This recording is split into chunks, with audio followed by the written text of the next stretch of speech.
What up, everybody? Welcome to our YouTube channel, Beefy Boys Breakdown, where we break down every single fight on every single card. This is going to be episode 123 of the breakdown. We're going to be recapping UFC 286, Usman versus Edwards 3. Sorry, we're kind of piecemealing this one together. We've had some wild schedules. I'm coming down with a little bit of a cold, so we're just doing the best we can. But we never miss. It may be a three-parter, but we never miss. And Ben, right now we're on the prelim segment. We went over the early prelims last night, and we're going to be going over the prelim segment today and probably the main card tomorrow. So I said, please forgive us, but bear with us, but we'll get there. Man, but these prelims, some decent names. I mean, that is like if you're like, we're big Mikhaev guys, and we're not as big Jack Shore guys, but Jack Shore's a pretty hype prospect. So, other familiar names, Makwan Omirkani, got the debut of Yanal Ashmuz. Only have 4 fights on this prelim, so we'll dive into it. But I don't know, bro. I'm surprised where Mikhaev was. Yes, the card placement for Mikhaev with how he's talked about. You would think in I mean, England he would be the guy where Jack Shore was, and Jack Shore would be maybe a fight below him, and then you'd think that the other 2 fights would be starting in second. I agree. I think it has to do with these bullshit matchups they're giving Mikhaev. Like, I think when Mikhaev starts fighting real guys, like those fights are gonna matter and they will get good card placement. But I mean, what is really Rafael Filho bringing to the equation here? Now that being said, he's 14-2. He's not a can, but he is a very like green prospect, and he's unranked And he took it on short notice. and he took it on, which is a dog move, taking a guy like Mikhaev in short notice. Also, massive money line here. I would love to talk about scoring on this fight too, and just Mikhaev in general. I got a lot to say about him, I think. Yeah, this fight gives us a lot to talk about. So we'll just introduce it real quick. We got the 22-year-old Muhammad Mikhaev, minus 800 favorite, currently the 12th ranked flyweight in the UFC, taking on Rafael Filho, 14-2, like I said, plus 575 dog. Flyweight division, as I said. And man, this money line was just too rich for my blood. Like I literally experimented around with like a Mikhaev Shore like parlay. It was like a 4-legger that was giving me like 2-1. Like it was just not worth my time. Not worth. I mean, what's the point? The only point of doing a 4-legger is to get juicy returns. So if you there was other value to be found from a betting perspective on this card. I mean, you're getting 2-1 for Leon as a straight. Why would you do a 4-legger with Mikhaev and get 2-1? I don't know. Just the juice wasn't worth the squeeze. It was too rich to even put in a parlay. And dare I say, kind of like not deserving so. Like, I guess you can question Filho, and Mikhaev is a stud prospect, but Mikhaev didn't, in his last performance, showed some chinks in the armor. And coming into this one, I mean, I don't know. Like, I get it. Stud. But I think we got to stop. And we saw it on the same card, right? Juliana Miller minus 500. I think we got to stop. Granted, Mikhaev's more proven than Miller and a lot better than Miller. Not trying to juxtapose those two.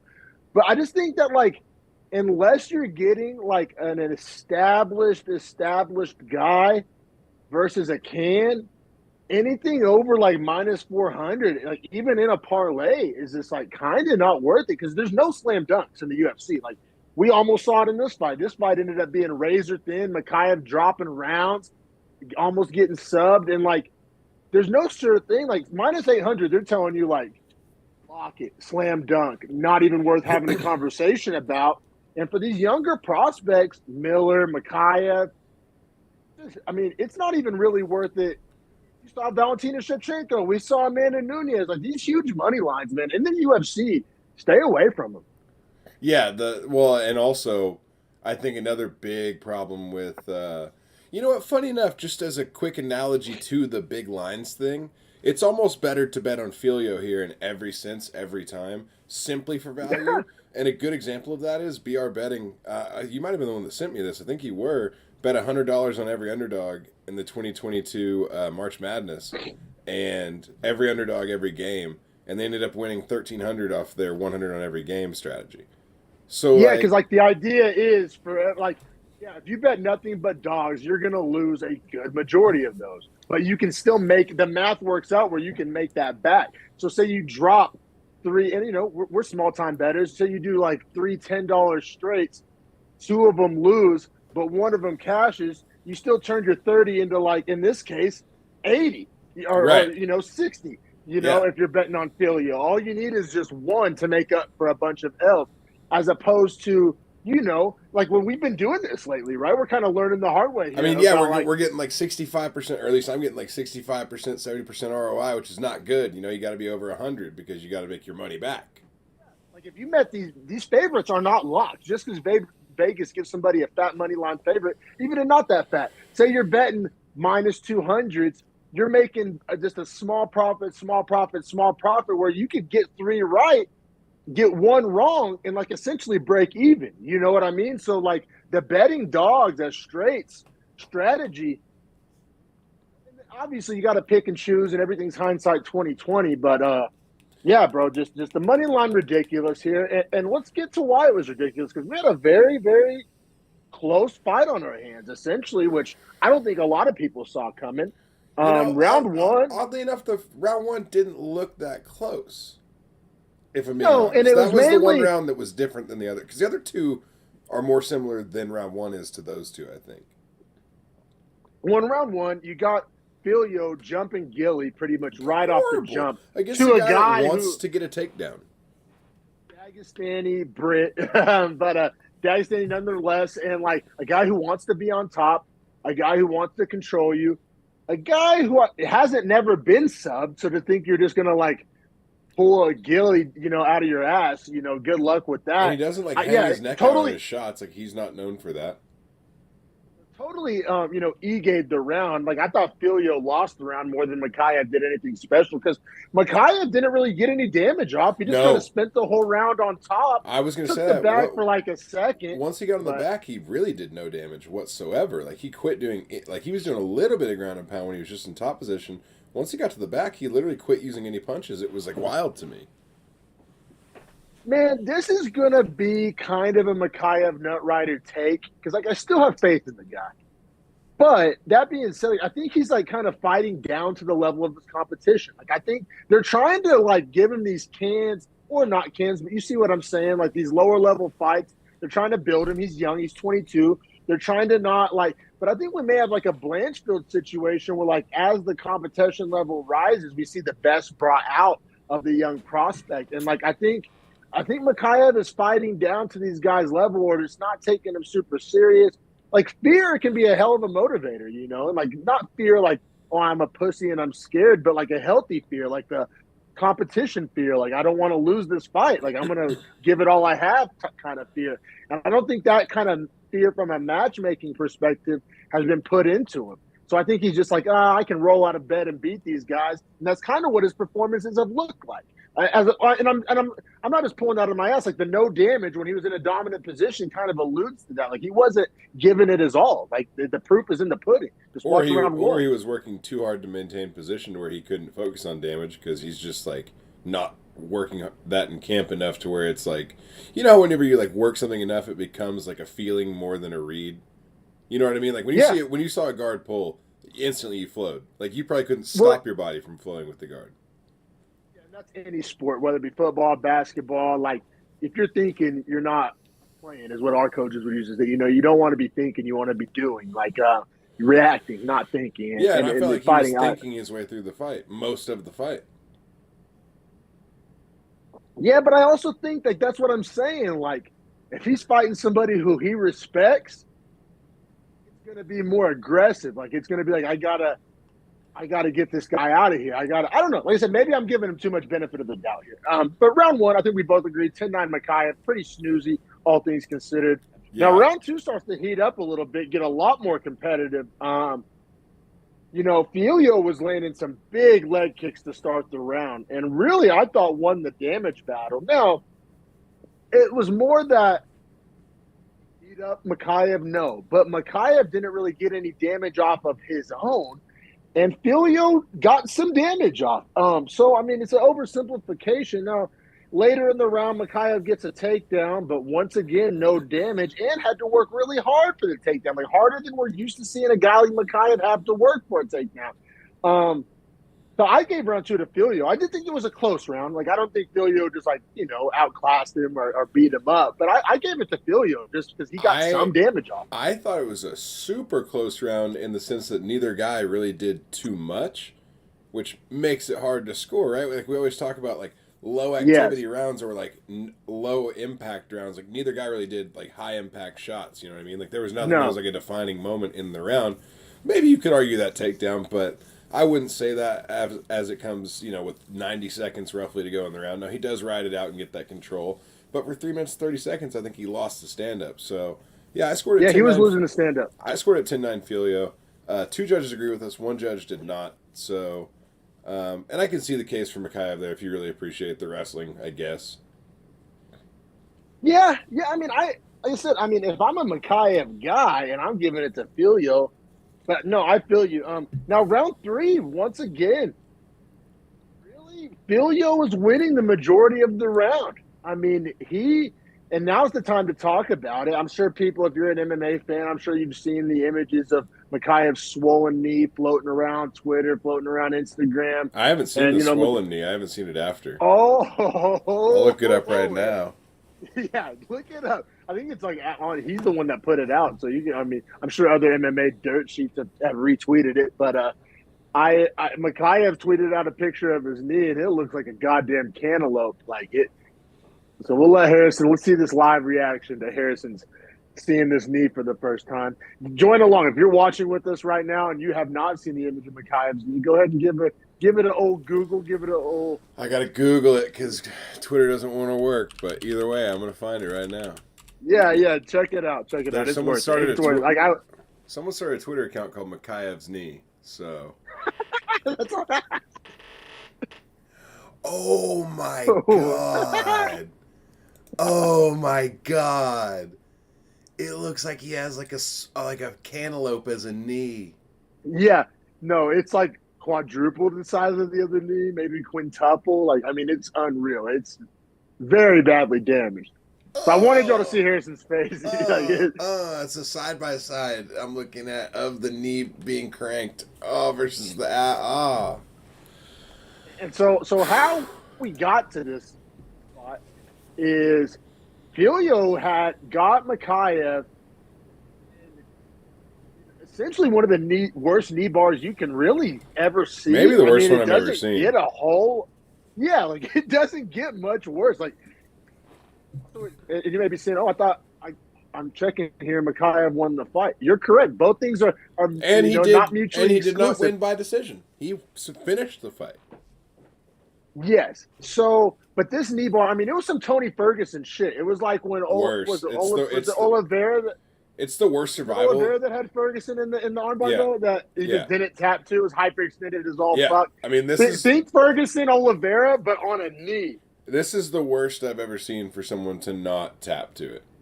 If that makes sense. Like I've never seen a submission be cranked harder. It was hyperextended. Like it was bent the wrong way. Like the knee. Way worse than the elbow. It makes me feel not good thinking about it. So Mikhaev did not tap. What I found really, really bizarre is I don't find it bizarre that Mikhaev kind of got out of the position, which it was impressive. It really was. I mean, it was dumb, but impressive. Now, but then he kind of just, all in a matter of getting out of the position on one leg, kind of like literally hobbles to take Filio's back and puts in kind of a half-ass neck crank. Like, I mean, maybe I'm selling it short. Did not seem tight, was not under the chin. I thought Filio showed, like, loss of spirit. Like, I think his spirit was killed whenever he didn't tap him with the knee bar. Yeah? I mean, it definitely was like a, well, I got to get out of here kind of tap. Like it was the quickest tap. Yeah, like a goddamn it, I gave show. It literally my best submission attempt, and you didn't tap, and like now you have my back. Like I'm done with this fight. Like that's kind of how it felt to me. Like whenever somebody does some bullshit on Madden and you just turn off the game, you're like, which sucks because if he survives the round, he wins that round on my card and wins the fight on the judges' cards because I guarantee you those two that gave him give him that round. The damage is not arguable. No, I 1,000% agree. And you also agreed that like Mikhaev's sub was like not special, not it And was if you not don't really tap to tap it, then it's worthy. just like a neck crank at worst. You know what I mean? Or like a chin Yes. crank. So like, if anything, it's like I just took your leg from you and you didn't knock me out unconscious or put me to sleep. So like, clearly I win the damage. No, I completely agree, which is like weird. So like Makayev, this goes down as a submission victory for Makayev, Biggest but L of his Makayev, career, dude. He's gonna be out for a yeah, year. like this is like one of those fights like that Chael always talks about. Where like I won 90% of the fight, like you know what I'm saying? Like, but he got subbed, like he lost. But Filio can be like, there's only one position I didn't win in this whole fight. Like Dude. it's weird. Like Filio won the fight but lost the match. Like it's That's what I was bizarre. saying. That was so crazy. I was watching this on by myself, but on Discord, other people were watching it. Right, we had it synced up, almost like a fight companion. That's dope. Yeah, it was fun. It was fun. It made it fun because like I didn't have to like when I wanted to not hear them, I could just turn it down and pay attention. You know what I mean? Um, Yeah. but yeah, we were just talking about how, like, bro, in the thinking of like a fight, right? Yeah. There's no world where Filio didn't win this fight, if that makes sense. Like in a point system, sure, but I'm just saying in like But it, also Filio quit. So it's really hard to like go to bat for Filio or really kind of make this Chael Sonnen-esque argument that Filio's the real winner here whenever the guy quit. So it's like this is to me dauber down for both guys. Like it's very rare we kind of reach that conclusion. But I mean Makayev got beat, but also Filio quit like on some like old school Charlie Olive shit. it And was the weirdest quit too. And it's just and it was identical to like an old school Charles Oliveira. Like Oliveira would have a guy yeah, in like massive trouble, not finish him, and then quit. and so I mean, so Makayev, I mean, is 1,000% out for like 12 months. I Also mean, a I'm no 1000% a doctor, but dog, but also 1000% yes, an idiot. yes, Just and take the he's L take the L. or You fight know, it's smarter. a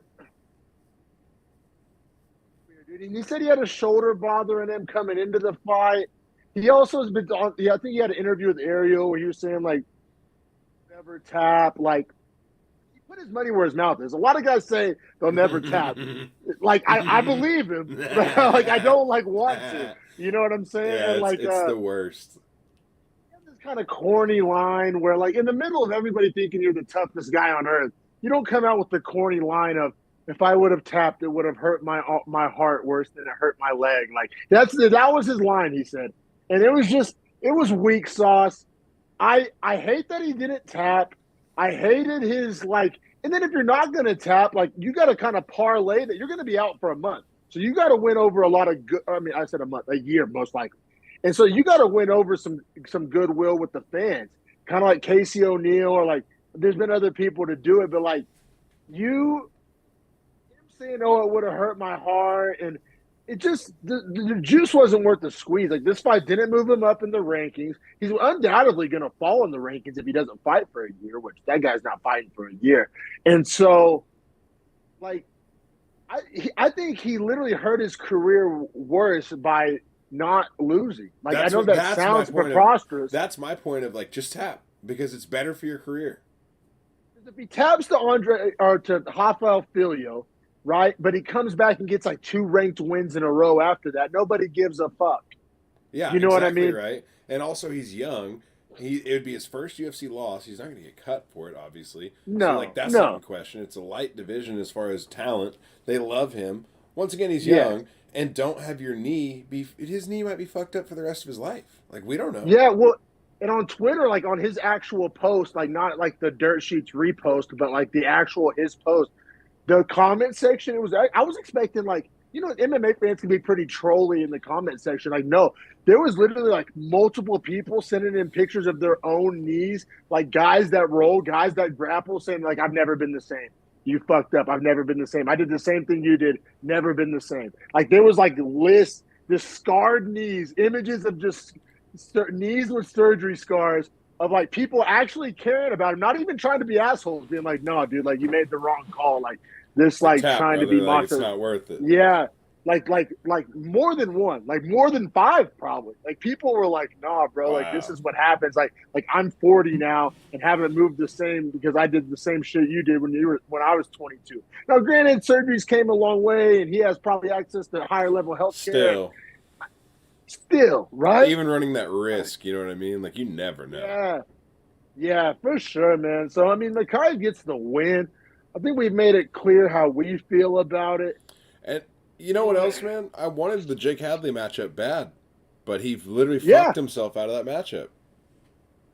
that would have been a dope matchup. I think a matchup that fit more relevant. I think Makayev like it stylistically favors him, And and they have bad blood, an easy story to build on. yeah, Like, can exactly. be moved Like up that's how for you that get on the main reason. card. That's how you Exactly. get on the main card. Have a little heat. Have a little storyline Hmm. for sure, brother. And as far as Filio goes, I mean, he could go on to have a dope career. I mean, obviously he's got nasty submissions and great jiu-jitsu. I still don't love he has a very like the classic jiu-jitsu fighter, like I'm fine with being on my Yeah. back mentality, which is gonna bite him in the ass. Did bite him in the ass. I mean, He's pretty I don't know. dangerous off his back. I'll give him that. He is.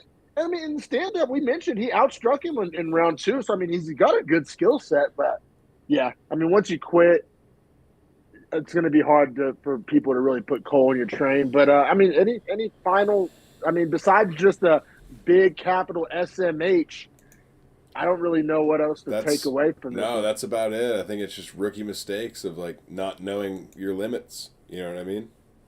Yeah, for sure, man. And obviously, we like Mikhail. We want to see Mikhail go on and have big fights in the division and be a contender and like just takes the wind out of the sails. And it really is just a damn shame. So hopefully he learns from it. And yeah, let's keep it pushing. Up next, we got Sam Patterson, minus 265 favorite, taking on debutant Yanal Ashmuz out of Israel. Uh, plus two plus 225 dog here. 6-0 undefeated guy. Weird matchup. I think Ashmuz was like 5'7", 5'8". He was a short guy. He's taking on a 6'3" guy in the lightweight division. Oh yeah, no, Um, it was 6 inches in height differential, 10 inches in reach.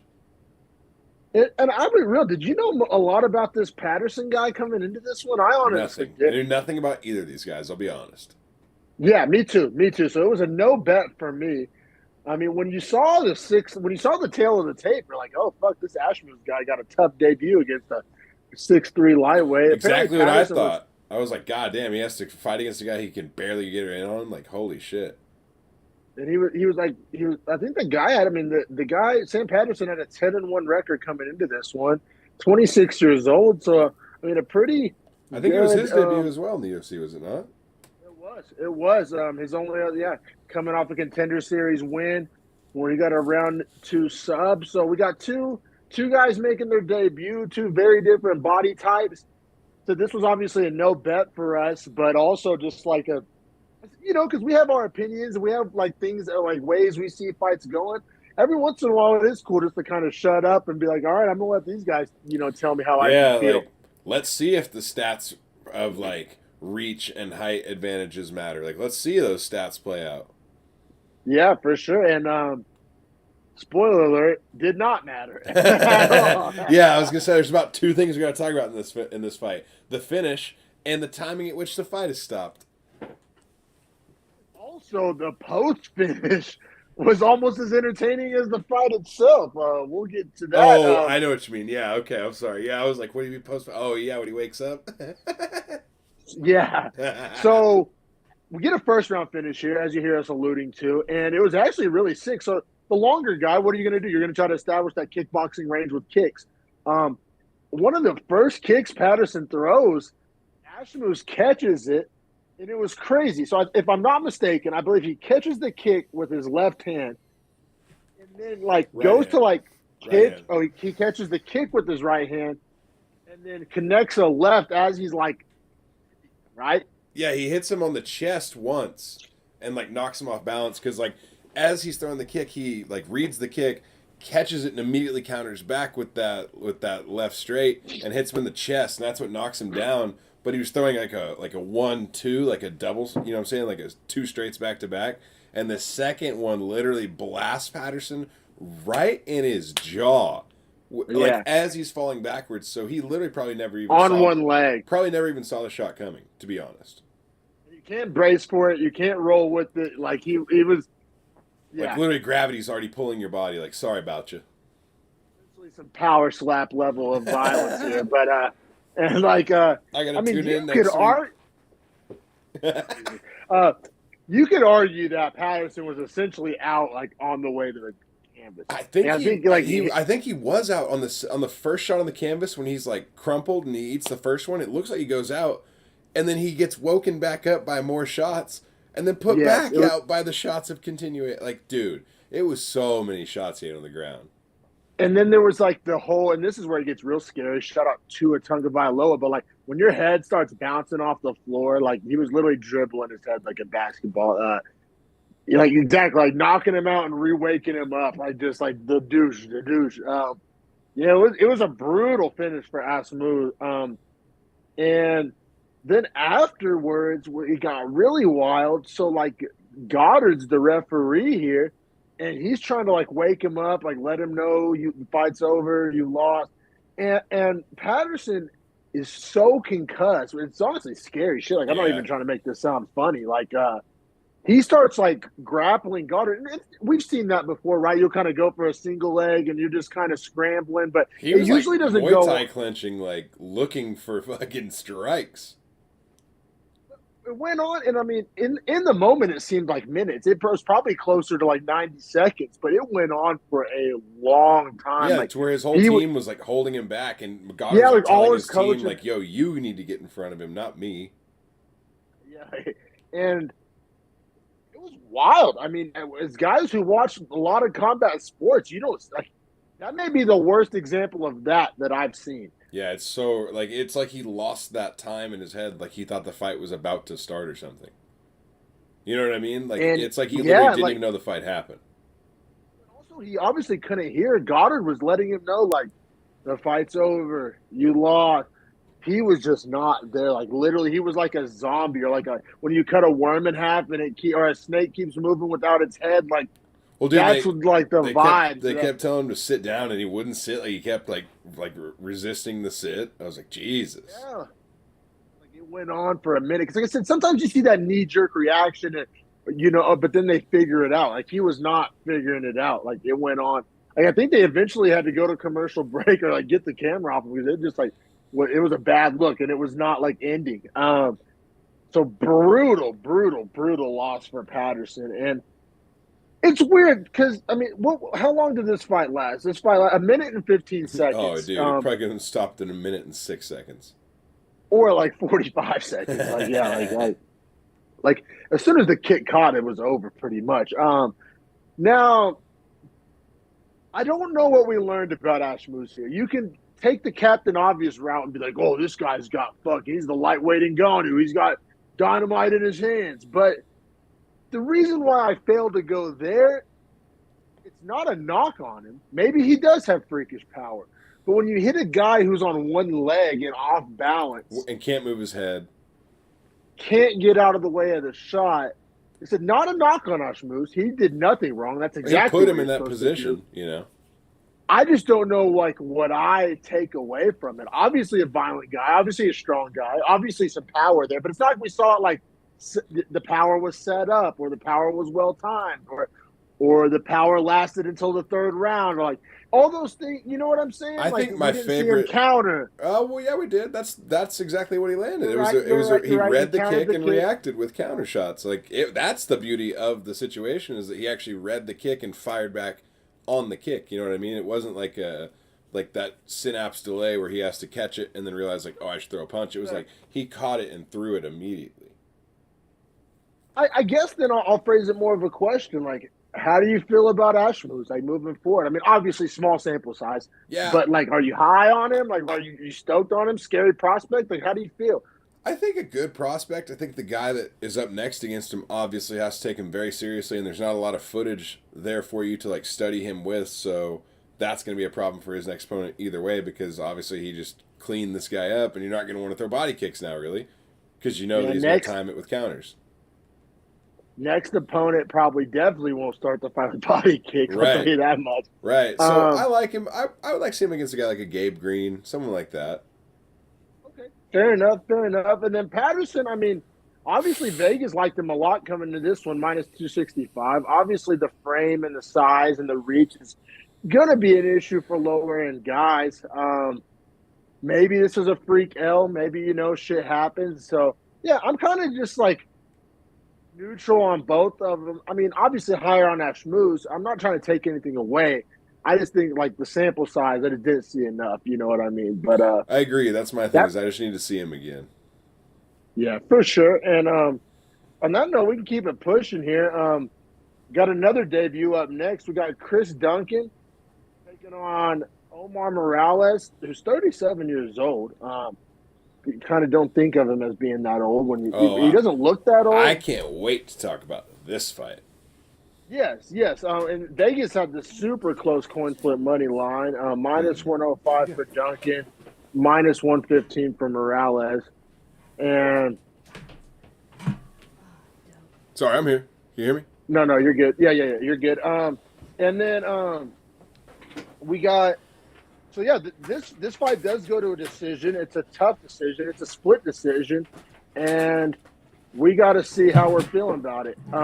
Sorry, I was fighting a White Claw box. God damn, it's making me look so stupid. You're good, bro.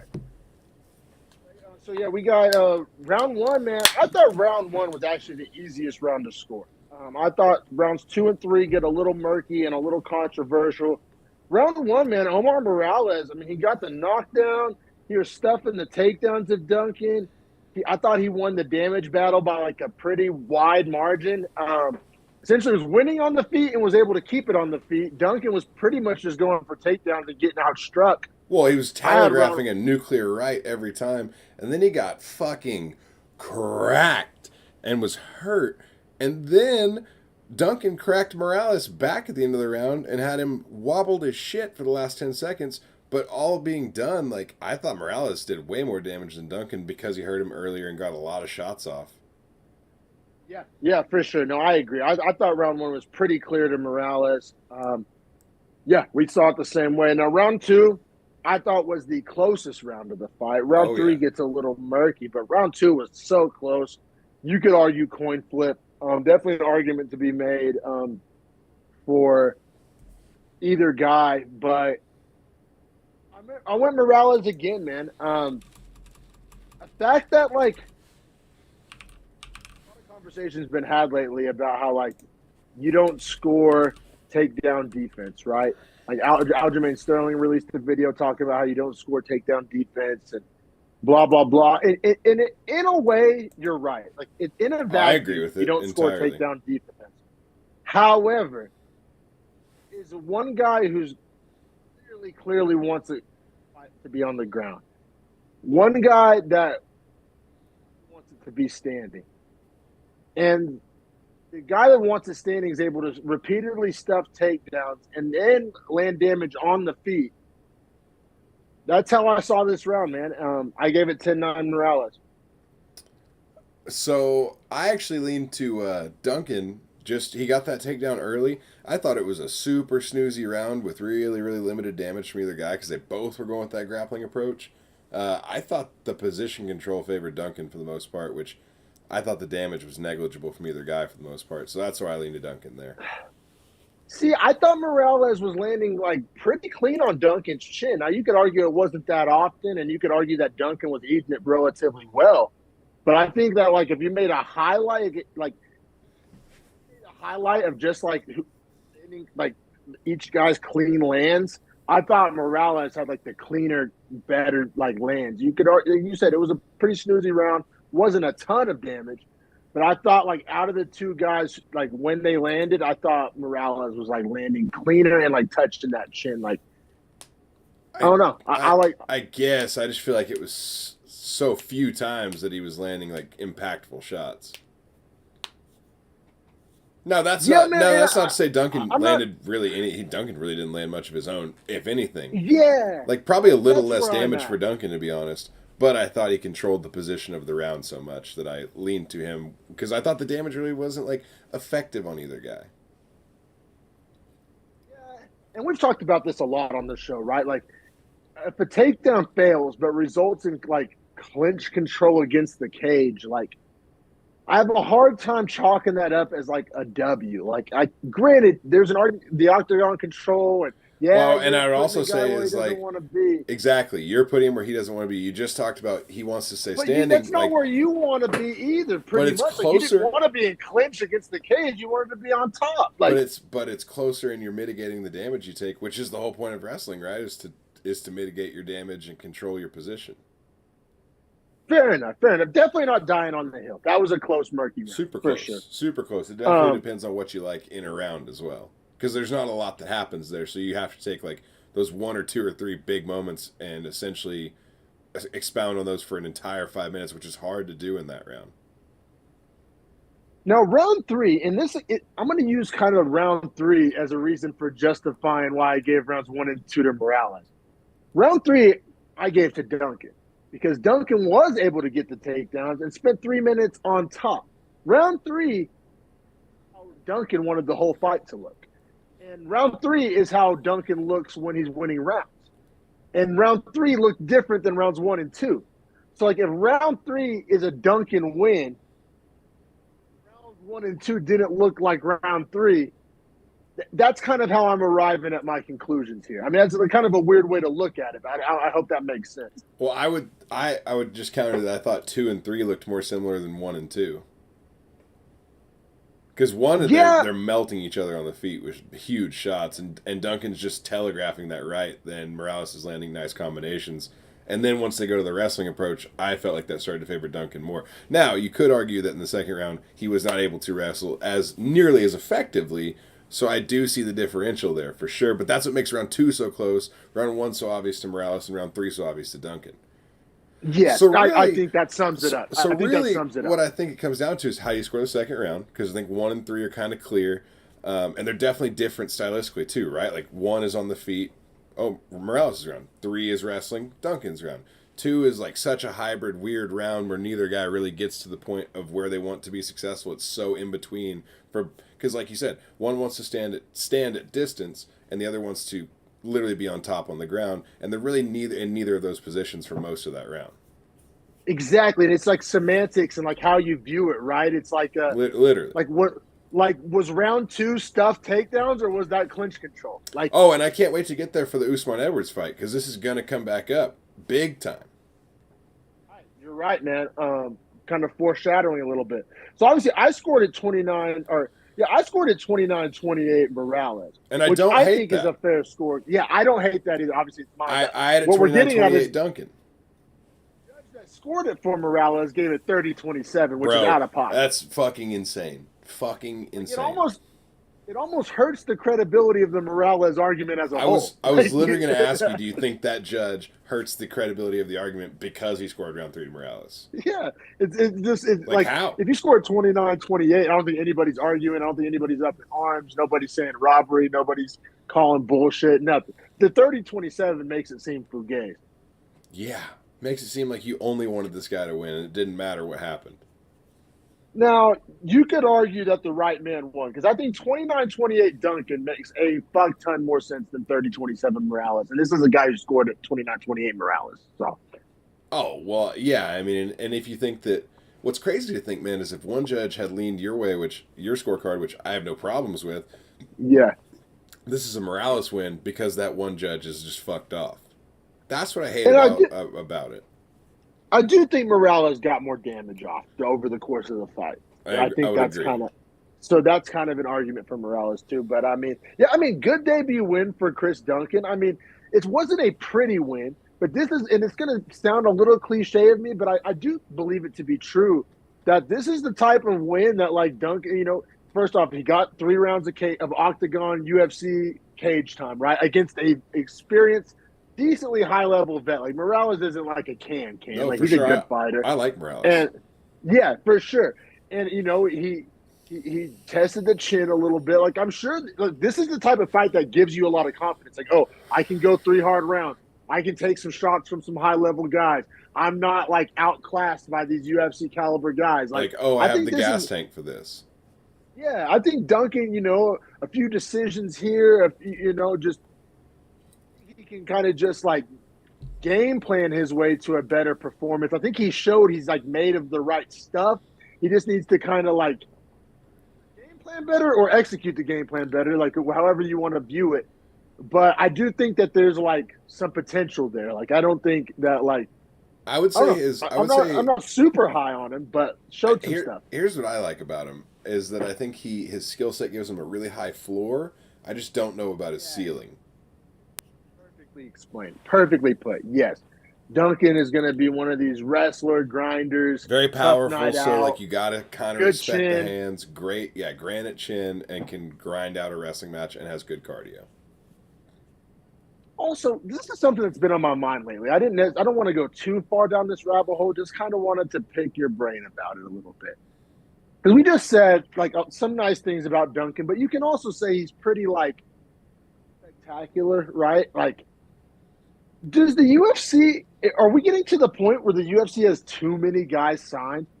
Like, is this literally like just card filler? I've thought Like, about this for a while, man. Like these cards are kind of too long. 7 hours is kind of too long to be holding anyone's attention seriously. tough, right? Especially like when I've never heard of a Chris Duncan. Do I really care about watching a Sam Patterson fight? Like, and we love the sport, we love the promotion. Um, and I like spending my Saturdays, drinking beer for 7 hours and hanging But out. do I need But 62 lightweights? Could I that's what would I I'm not be saying. better off with 40? Yeah, 40, 45. And I'm starting to get to that point where I honestly think UFC it's getting like too deep. Like and maybe deep's not even the word because I don't think anybody's complaining about bantamweight, but is it watered down? Are we getting to the point where like what does it even mean to be a UFC fighter? Like you can be 4-0, 5-0 and you're in the Well, UFC like the way I feel about it is, yeah, like the very back end of the UFC, like the newcomers is like, are they just a rotating LFA champion that like doesn't necessarily belong here, but was just the previous LFA champion until they left to come to the UFC, and now we're just going to sign the guy that replaced them and just keep seeing if one fits? or like nowadays you don't even got to be champion, bro. Be like, oh, this guy was 2-0 in LFA. Like he looks real promising. Like I'm not even trolling. Or Like like 3-0 and seriously. like Icon, you know what I mean? Like we literally saw Hamdi, Abdel Wahab, I know you're talking about. Yeah, yep. literally was Guys like 3-0 that. professionally. It's just, and I also like as a guy like I think it was Sergio Pettis that talked about this the other day. He was talking about how like yeah these 5-0 guys these six like don't go to the UFC, go make you some money in PFL, go take a couple Bellator fights. Like don't like these guys are kind of hosing themselves. You know what I mean? Like they come to UFC 6-0, and of course it has a positive root, right? It's rooted in self belief. And you got we talk about this all the time, like NFL cornerbacks. Like you got to believe you're the best corner, even if you're the 53rd man on the roster. Like it's a Agreed. mentality thing. Even if you're a special teamer, like you got to believe you're the shit Or and you're like going to go on to be. in a very specific position group, wide receivers need to think they're the best player on the entire field. Yeah, and so because I kind of agree with Sergio Pettis, like for multiple reasons. Like as a fan, I do believe it's getting a little watered down, and also like as somebody who does like care about fighter pay and shit like that, like and that this also hurts the argument for fighter pay. Like, do you I think Chris agree. Duncan and Sam Patterson deserve more than 12-12? Like I kind of don't. Like maybe that makes me an asshole, but like you know if they're making because they're in the UFC. Like if they're making 12-12 in Icon or something, nobody gives a fuck what they're being paid. And like it's kind of like a no. Do some guys need to be paid more? Of course. And is there like a tipping point where like when Patty was making 12-12 or like it can be said both ways. But I mean the UFC can't have 600 guys making 75 and 75. Like I it's actually, just one of the guys I think about quite often that literally did it as best you possibly could do it from the way the UFC is modeled and how you can be successful and the money you can make there versus what you can make other places. Michael Chandler. He's one of the richest yes. guys in the whole UFC, and didn't ever Yeah. have to come to the UFC, but as like a proving ground to prove he is like the greatest lightweight on the planet because he obviously was Bellator's champion for forever and was well respected and considered a top lightweight in the world, but we never saw him in the UFC, and now we know for a fact he is a top 5 UFC lightweight. And like, there's guys that do this. Like, they build their resume. Maybe they fight overseas, or maybe they win a couple smaller promotion belts, or they have a body of work, and like their debuts actually anticipated. Like Patty the Batty. I mean, we're not even the biggest Patty the Batty marks, but But it's like Patty's the same as Chandler. He made his money to where he can be yes, comfortable and just come to the UFC when he wanted to. supply and demand, economics 101. I mean, if nobody gives a fuck if you're fighting, then you can't argue you deserve to be paid more. Mm-hmm. Like those two ideas can't like coexist. Like, you can't be literally a no name and be like, oh, I deserve more. Well, And then it also gives the UFC leverage, because even once you do have a name, they're like, we gave you this name. We don't owe you dick more. Well, you fight for whatever we tell you you're going to fight for, because if it wasn't for us, this wouldn't even be a conversation. But like a guy who has a reputation coming in, then you have some leverage. Then you have some negotiating points. And that's how you increase fighter pay. absolutely, and Patty even made Cage Warriors and UFC kind of fight over him contractually before he came over. Like UFC tried to sign him twice, and both times you take that number to Cage Warriors and say, "Look what they want to pay me. What will you pay me?" And Cage Warriors would typically try to match the number, and they would say, "Cool, I don't want to go to the UFC," and sign for more money. It was like kind of genius level marketing on himself, like put these two people at war and just take the higher bidder, or get the highest bid out of the side you actually wanted, and then go there. Yeah, and there's other people too. I know we keep using the Patty, but it's a model that's tried and true. You said Michael Chandler. I mean, there's other people that have done. I think I want to say even Jalen Turner had a couple of like low level Bellator fights before he signed, and like shit like that. Like it's there's two ways to go about it. And all these young guys, like, they want to have the UFC shorts in their Instagram picture, and they want to have the picture going like this with the UFC glove. And I'm sure it gets them laid at whatever local Florida bar they're at. But like, yeah, I think like what Sergio Pettis, and it could have been Anthony Pettis, but I want to say what Sergio Pettis was talking about recently. I agree with that. I don't want to get too lost in the weeds there, but two main points. I think the fighters are kind of negotiating against themselves when they do this. Agreed. And also, like, as a consumer and a fan, I believe it does water down the product. Yeah, I agree. And it, redispersing that money, same money pool over less fighters means everyone else gets more. So that's probably the right way to go about it. Honestly, at this point, I think that it got too deep. Hell, Wani had this conversation on his show like 3 months ago. I remember talking about, are there too many fighters? But his conclusion was like, no, it could even keep growing. Like, we'll just keep expanding and then open up, almost like soccer. He wanted to do like divisions, like junior tier and senior tier. That totally works. That totally works. It's a pretty good idea. Because that's kind of what we're doing here anyway, just without saying, right? Like, I think that totally works. So, like, automatically, like, yeah, if you win 3 fights in a row in Tier C, you move up to Tier B. Yeah, he was saying, like, Contender Series can become its own league as a whole and feed the UFC as, like, a G League. Yes, I completely agree with that. Or even like baseball has AA, AAA. Yep, same idea. Single A, same idea. 1,000%. 1,000%. Yeah, for sure. And we spent enough time on that subject, but I am glad we kind of got to discuss it. That's as I was watching this week's card and last week's card, I just found myself thinking that, like, is this necessary? Yeah, like, do we even need this fight? And there is something to be said, like, particularly, but I'm saying some of these fights, I was like, do we need this fight?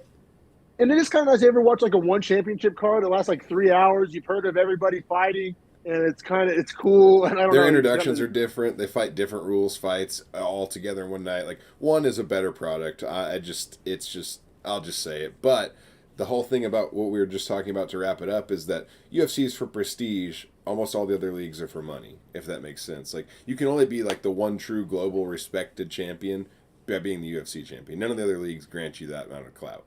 You could argue one in a different market. For sure. And up next, we got an interesting matchup, man. We got former 15th ranked bantamweight Jack Shore moving up to featherweight to take on Makwan Amirkhani. Jack Shore 16-1 coming into this one. Big favorite at -500. plus 400 for Makwan Amirkhani. Well, this is interesting, man, because I'll be real. Jack Shore always looked pretty big at bantamweight. And fighting Amirkhani, he did not look big. I thought he looked kind of like not good shape big, too. Like, I didn't think he put the weight on a good way. Yeah, no, for sure. And really, round one, you could argue that Jack Shore was struggling with the size of Amirkhani. Like, I don't think Amirkhani was doing any technique that he had never seen before, but just the positions that Jack Shore is usually able just to kind of his way out of. Yeah, he could not do that to Amirkhani. Could not. And Amirkhani's not a world beater at featherweight. Not even the biggest featherweight, if we're all honest, like compared to like a Josh Emmett or like some of these guys. You know what I mean? Not the biggest featherweight. So I thought it was an interesting move. Shore's talking about how the cut to bantamweight was killing him. I think he's only 5'8". There's a lot of bigger bantamweights than him. Like, I don't know, was it just like an inefficient cut or like an old school cut or like not using a nutritionist? Well, that's what I'm saying. Is like his body doesn't look well built for 45. Like, he looks too thick in the waist and not in the shoulders, which tells me that he put on like not super long arms. Right. So like it's telling me he didn't put on like muscle weight for 10 pounds or like cut his body differently to fit the 45 frame. Like, he literally just like didn't like lazy 35 cut. Like, literally, like, took the words out of my mouth. Like, literally just wanted to not cut the weight as hard. Like, that's not the way to do it. Like, you should still have a hard cut and, like, reshape your body. Put on a little muscle because he knew he had to cut less weight. Like, yeah, I agree, man. And that being said, I gave round one to Amirkhani, man. He was able to take down Jack Shore. He controlled pretty much, like, I think if I'm not mistaken, once he got Shore down, Shore never got back up. Yeah, the rest of the round, and that's what we talked about. Shore struggling a little bit with the size and the strength, and Amirkhani not exceptionally big or strong for the weight class, so a little concerning. Now, that being said, maybe Shore's angle here, which kind of proved to be true in this fight at least, and we'll see how it projects forward, was definitely had the better cardio. For sure, the better cardio. So, would you potentially make like a Colby Covington-esque trade where you're going to be smaller than pretty much everybody you fight, but you're also going to have pretty much better cardio than everybody you fight?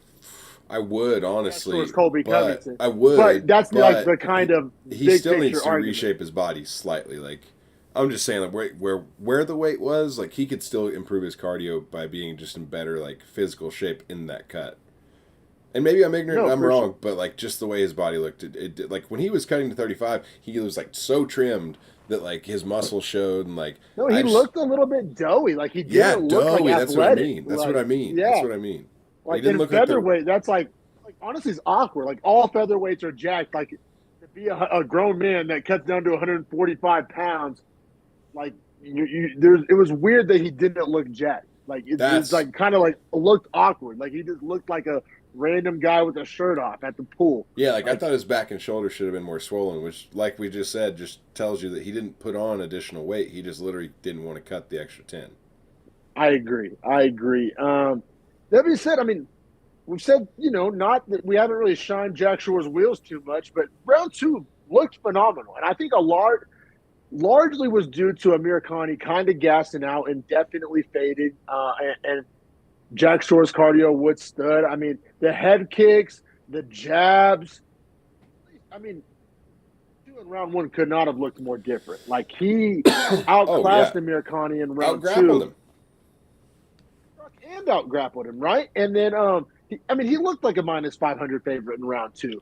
So you could argue it was a slow start. You could argue he had to feel the strength of the division. I don't know, man.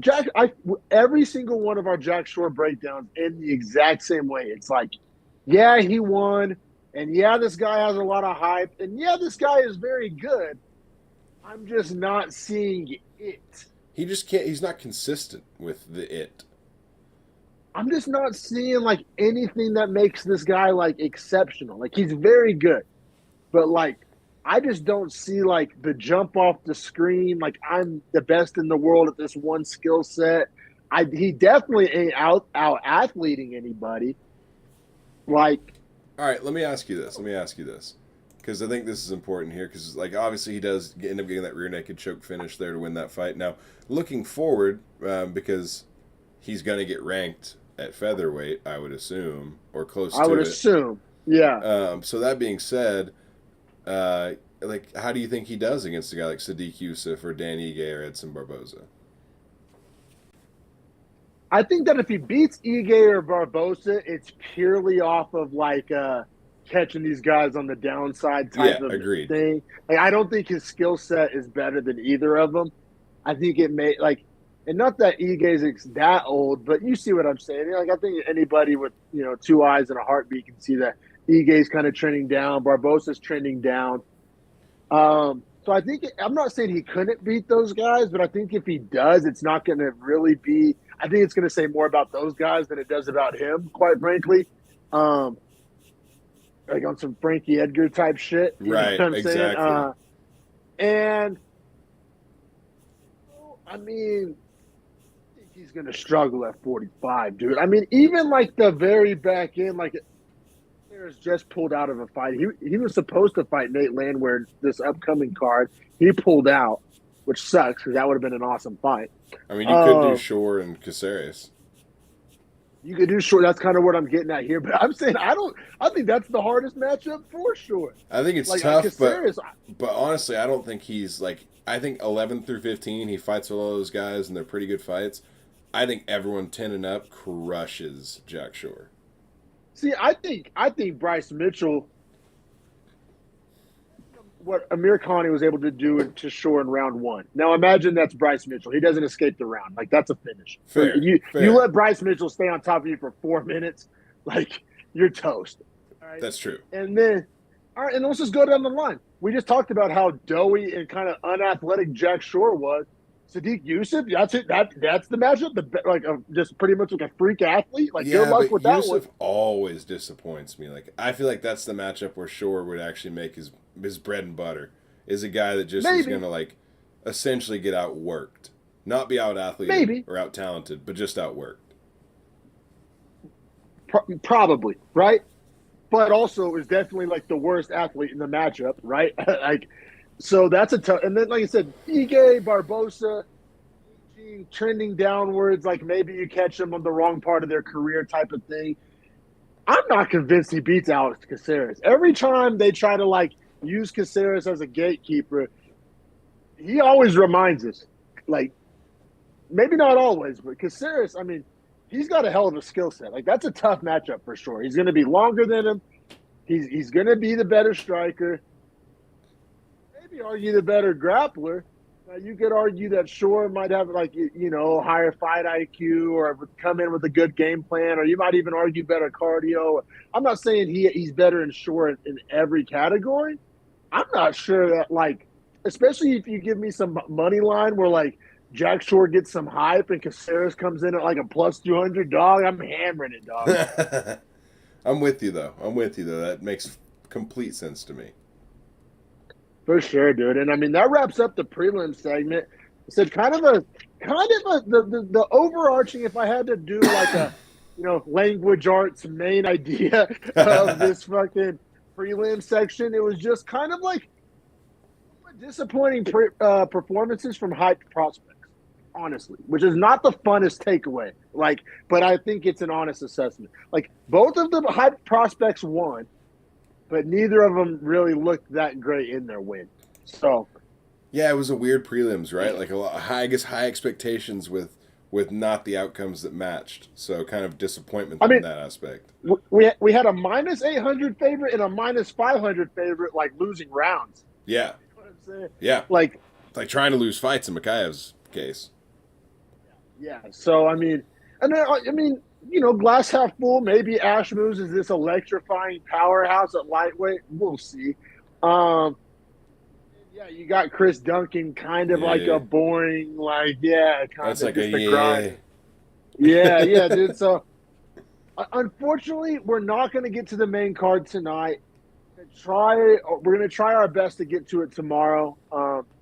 Bear with us, like I said. Thanks to anybody that watched this video. And, really, if you want to see this podcast grow, if you want to see our equipment improve, there's so many ways that we want this podcast to grow, but, we need you to help us get there. Meet us halfway.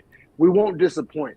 As you help us grow. We will reinvest and give you guys a better product. Absolutely. There's a lot, and so but we can't do it by ourselves. We really need you to hit that subscribe button. We really need you to like a couple of videos. We really need you to engage with us in the comment section. Hell, even if it's telling us that you disagree with us. Like there's some guy, some South African fucking hated our Dricus Duplessis fucking breakdown. But 100%. hey, thanks for the comment. Thanks for the comments. Even though you called us fucking dipshits or whatever. Hey, we appreciate the engagement. So, just interact with us in the comment section. Hit that subscribe button and stay tuned because we'll be talking about this UFC 286 main card in the coming days. Yes, sir. Can't wait for those next 5 fights. We will see you guys when that comes around.